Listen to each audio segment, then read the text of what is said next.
Crystal Lake, where autumn leaves turned the streets into rivers of gold and crimson, no one at the Valley Garden Center could have imagined how just 5 minutes would tear their peaceful morning apart. When the engines of the Night Raven's motorcycle gang roared through the mist, they thought they'd found an easy mark, a silver-haired grandmother tending quietly to her orchids. That assumption would be their final mistake. What they didn't know, behind Martha Sullivan's soft smile and worn gardening gloves, was a deadly past. 30 years as one of the CIA's most lethal field agents, with a confirmed kill count that dwarfed that of all 5 gang members combined. Their arrival wouldn't just shatter the silence. It would blow the lid off a sprawling criminal network and ignite a chain reaction that would ripple across 3 states. A reminder to the world: the most dangerous predators don't growl, they smile. Quick pause. Where are you watching from? Drop it in the comments. And if these kinds of stories keep you hooked, don't forget to subscribe, because tomorrow's tale, it's something else. That morning, as the fog still clung to the glass windows of the garden center, Martha pulled into her usual parking spot in a modest Honda Civic. She moved with quiet precision, apron, thermos, everything in place. At 72, her silver hair and floral cardigan were part of the illusion. Just a friendly neighbor with a green thumb. But some habits never die. Even after retiring, Martha still scanned the parking lot like clockwork. 2 minivans from her regulars. Ashley's old Volkswagen. Mr. Peterson's delivery truck. Everything checked out. Inside, the humid air carried the scent of fresh orchids. Ashley Parker, a young employee with a blonde ponytail and a sharp eye, looked up from the register. "Morning, Mrs. Sullivan. The new orchids came in early. I set them up in the back, like you asked." "Thank you, dear," Martha replied with warm sincerity. She liked Ashley, saw herself in the girl before the missions, before Beirut. As she walked the aisles, Martha kept line of sight on every entrance. The morning light streaming through the glass reminded her of Damascus, 1985. Sunlight filtering through bullet holes in crumbling stone. Then Ashley's voice brought her back. "Mrs. Sullivan, the Thompson order for the gala, they want 3 more centerpieces. Do we have enough?" Before Martha could respond, she felt it. A shift in air pressure. The door opened. Then came the unmistakable sound. 5 motorcycles, their engines still growling outside. Custom pipes. 5 riders. She didn't need to look. Her hand brushed the pruning shears in her apron. "We're closed," Ashley called, her voice shaking. Martha knew that tone. Fear. The boots on concrete confirmed it. 5 men spreading out like they were taught to dominate a room. It was a textbook intimidation maneuver. Military roots, but amateur execution. One voice cut through the greenhouse. "Looks open to me, sweetheart." Martha turned slowly. 5 men in patched leather vests, night ravens.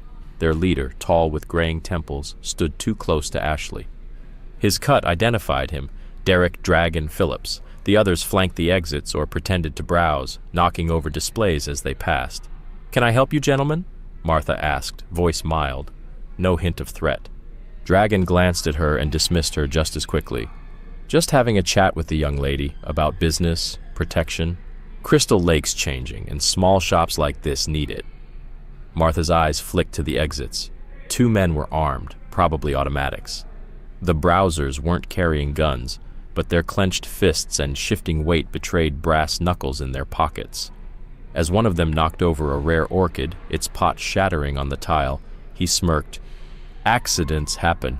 Be a shame if your insurance went through the roof." Martha stepped closer, sunlight casting long shadows behind her. "That orchid," she said softly, "was worth more than your motorcycle." Dragon's fake smile faded.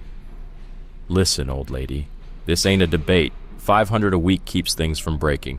First payment's due Friday." He turned back to Ashley. "Tell the owner." Martha's voice changed. Firm, cold, undeniable. "I am the owner." The presence shift was subtle, but for Dragon, it hit like a wave. He finally turned, locking eyes with the silver-haired woman who just told him to leave. Knight laughed, a sharp, mocking bark that bounced off the greenhouse glass.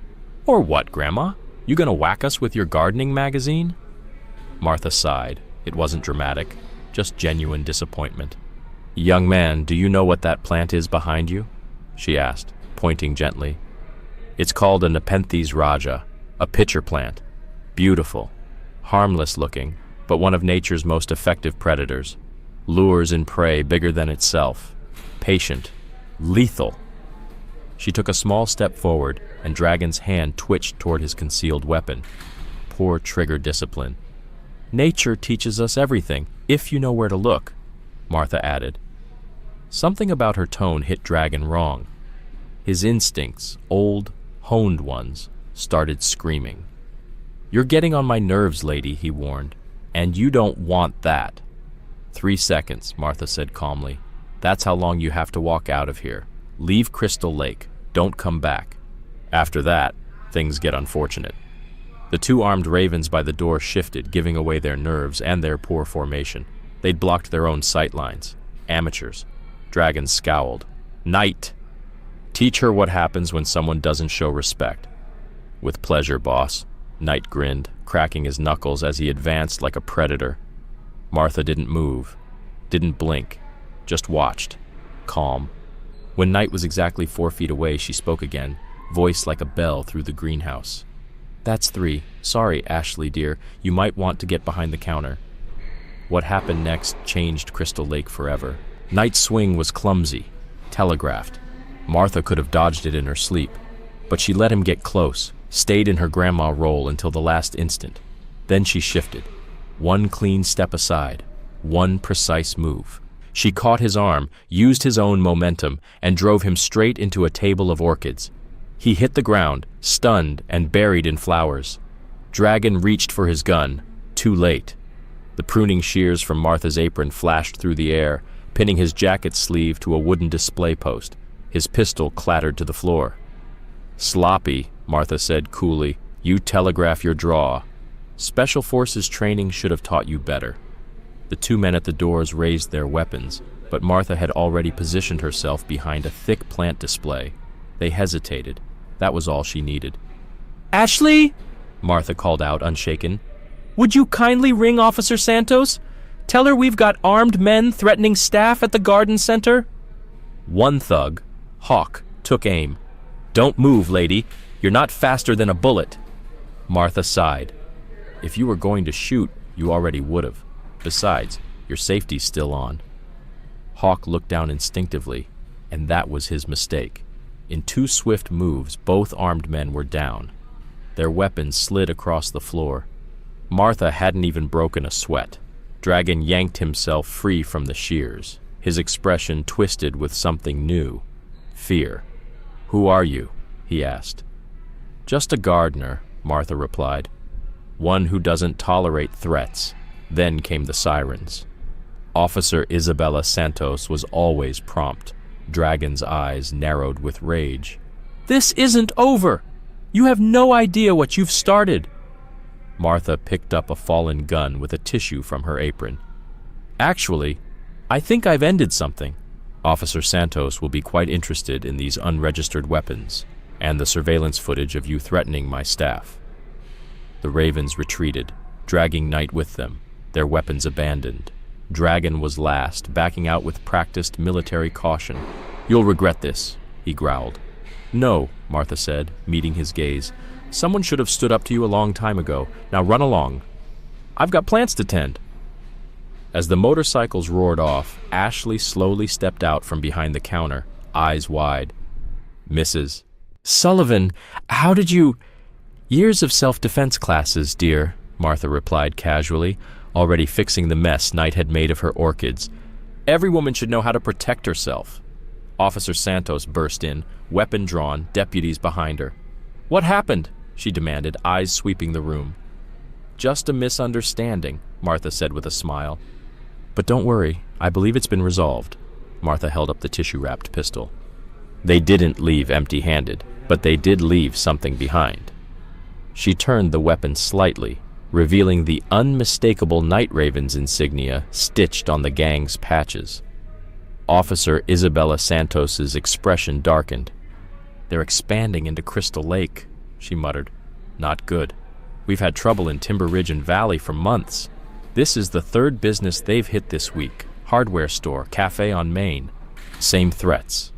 As Martha gently repotted a damaged orchid, her hands calm and deliberate, her mind was already running scenarios. "Maybe," she said quietly, "it's time the businesses in Crystal Lake had a conversation. About mutual support." Ashley, now steadier, knelt beside her to salvage another plant. "The way you handled them," she said, glancing up. "You could teach people. You should." Martha caught the curious look from Officer Santos. Her reply was careful. "There's more than one way to deal with bullies. Physical force should always be the last resort. But when it is needed," Isabella added, sealing evidence bags, "it's good to be prepared.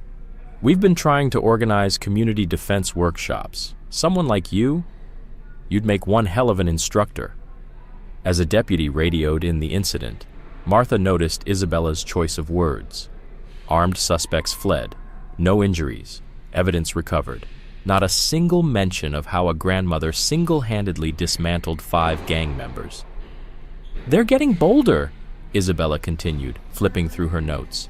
"Running protection rackets, vandalism, but they're calculated, organized. We haven't been able to nail them, until now." "They made a mistake," Martha said softly. A pause. "They thought they'd found easy prey." If you're enjoying this story, take a second to hit subscribe. It helps us keep going, and tomorrow's chapter is even more intense. Back to it. As the last of the officers finished their work, Ashley helped Martha sweep the broken pottery and rehang plants. "They thought we'd be easy," she said, voice low but firm. "Just 2 women running a flower shop." Martha gave her a knowing smile, one she'd shared with soldiers, operatives, and allies in far darker corners of the world. People make assumptions. They see fragility. But like my pitcher plants, appearances can lie. Sometimes what looks delicate is simply waiting for the right moment to strike. The fog had lifted. Sunlight streamed through the greenhouse glass, lighting up the wreckage left behind. But the real damage had been done to the night ravens. Their greatest mistake? Believing fear equaled power. But Martha knew better. Real power came from building something worth defending. She turned to Ashley. "After we close tonight," she said, "I want to show you something. About orchids, and a few other things." Ashley nodded, something resolute blooming behind her eyes. Outside, the town went on with its day, unaware that everything had just shifted. The night ravens would return. Martha was counting on it. But next time, they'd find more than just one prepared defender. That evening, as long shadows crept across the greenhouse floor, Martha guided Ashley through a series of simple defensive moves. "Again," Martha said, adjusting her stance. "Remember, it's not about strength. It's about leverage. Timing." Ashley nodded, repeating the movements more confidently with each pass. "Like when I move heavy pots," she said. "Positioning matters." "Exactly," Martha smiled. "Work smarter, not harder. Now show me how you'd handle someone grabbing you from behind." As Ashley practiced, Martha's mind turned to the meeting scheduled for later that night. Barbara Mitchell, the cafe owner, had called earlier, barely containing her fury. 3 more businesses had received visits. The night ravens were escalating. A motorcycle's rumble outside made Ashley flinch. Her fists clenched instinctively. "Easy," Martha said softly. "Fear's normal. Just don't let it own you. Use it. Stay alert." Right then, Officer Santos pulled up. Dust on her boots, urgency in her step. "Got something you need to hear," she said, helping them lock up. "The night ravens aren't just some outlaw club. They're expanding fast. 3 counties, same MO: intimidate, isolate, take over." Martha locked the last door and turned to her. "What about their leadership?" Isabella flipped open her notebook. "Derek Dragon Phillips, ex-Special Forces, dishonorably discharged in 15, started the Night Ravens 2 years ago out of Echo Valley. They began legit bike repairs, event security, but something changed. They realized fear is a business model." Martha's expression didn't change, but her eyes sharpened. Then it's time they learned fear can go both ways. Crime was more profitable than honest work. That much Martha had seen in war zones, alleyways, and now in Crystal Lake. She'd witnessed this exact pattern before, and it always began the same way, with fear. That night, she and Officer Santos drove separately to Mitchell's Cafe, where the lights were still on despite the closed sign. Inside, nearly 24 local business owners had gathered, faces tight, eyes darting, voices low. Barbara Mitchell, her silver hair pulled back in a no-nonsense knot, met them at the door with a clenched jaw and a silent nod. 3 hardware stores hit in the last month, Mike from Crystal Lake Hardware was saying. Same message every time. Pay or expect accidents. The police in Echo Valley couldn't stop them, someone muttered. Maybe they didn't want to. Officer Santos stepped forward. Well, this isn't Echo Valley.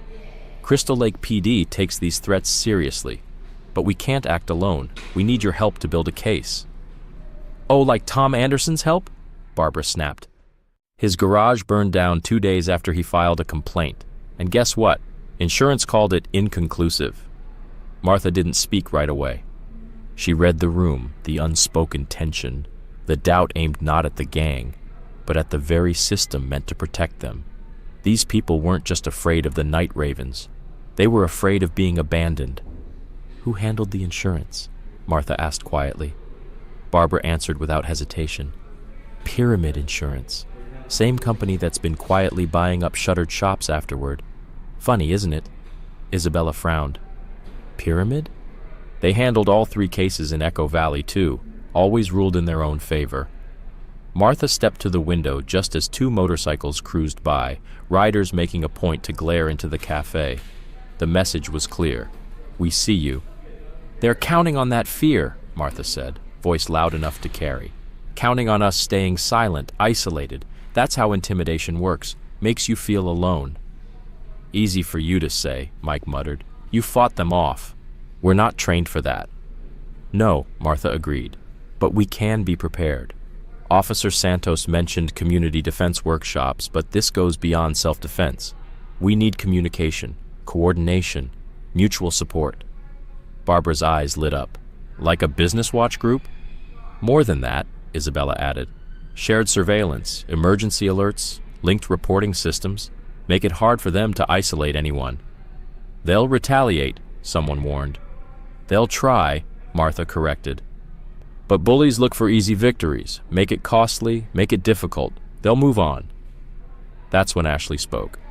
Mrs. Sullivan taught me something today, about leverage. One person alone might be weak. But together, we create leverage, Barbara finished nodding. But we need structure, documentation. Every threat, every incident, every shady insurance denial. We build a pattern.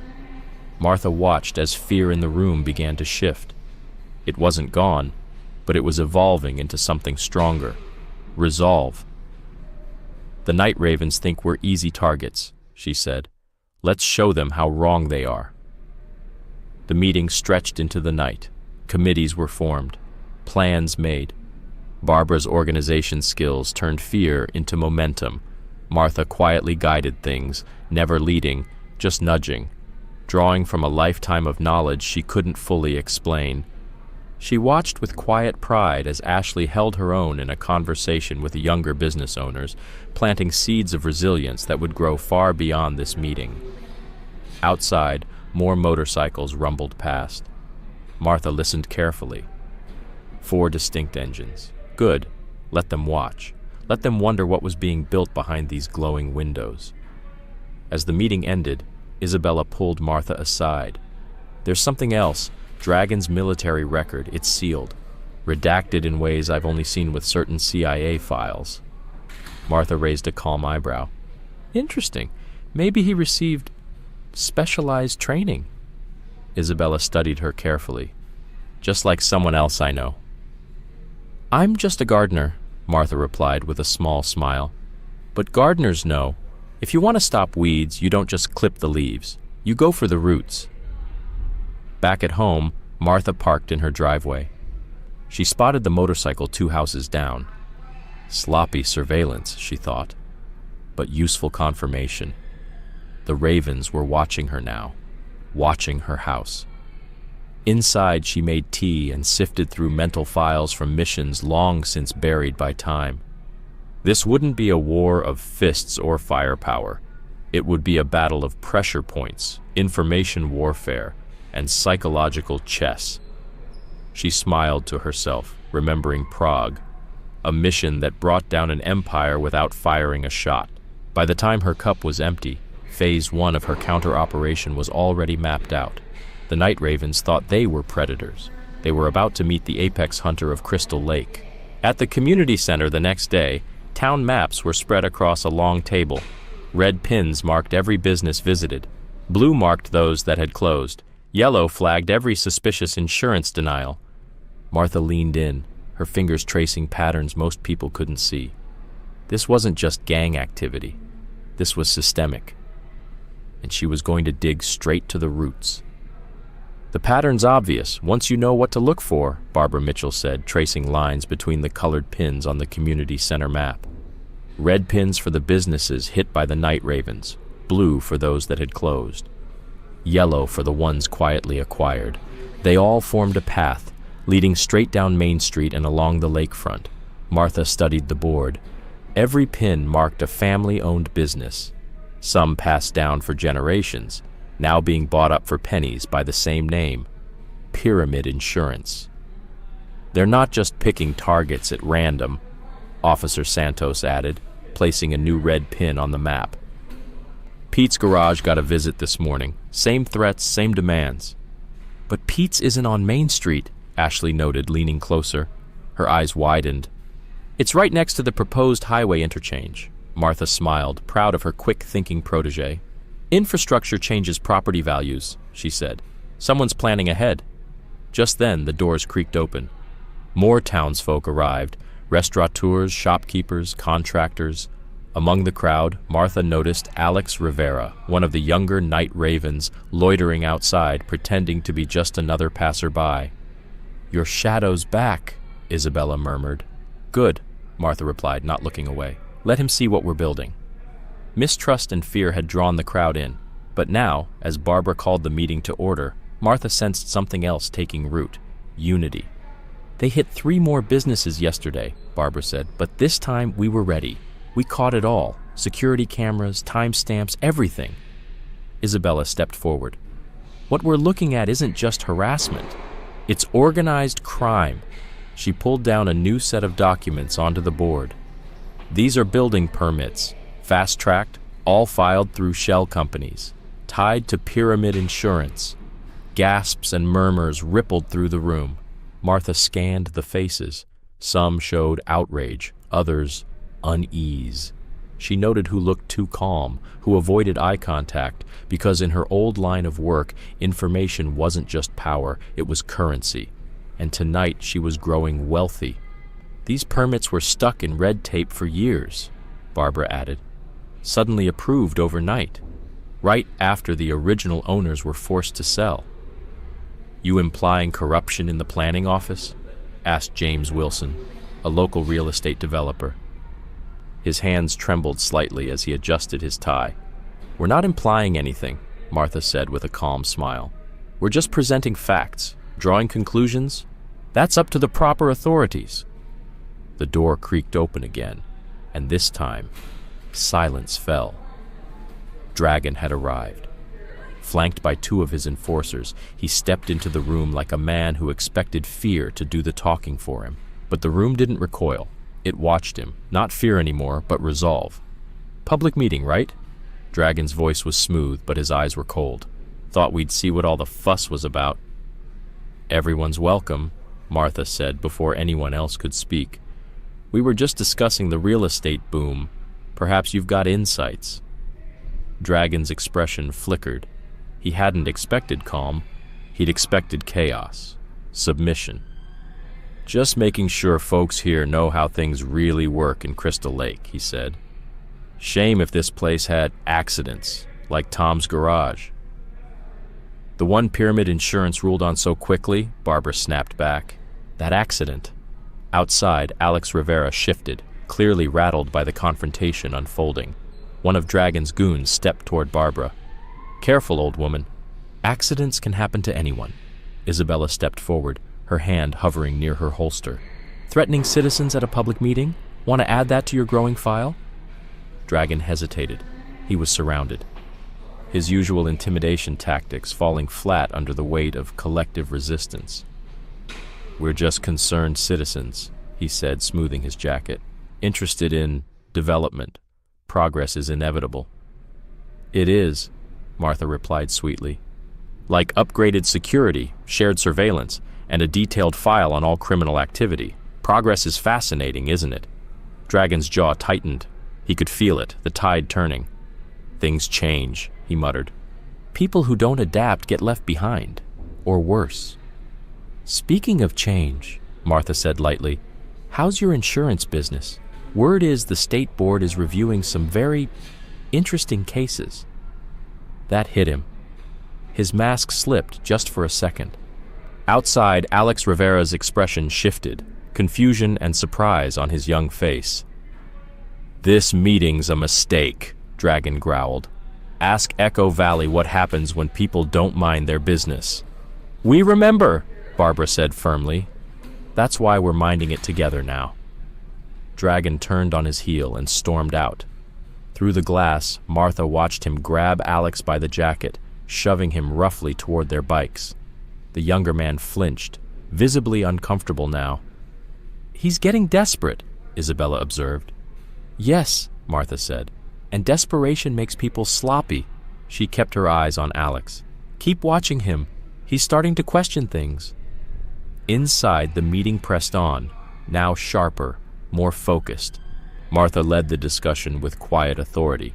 Security systems, emergency protocols, centralized reporting.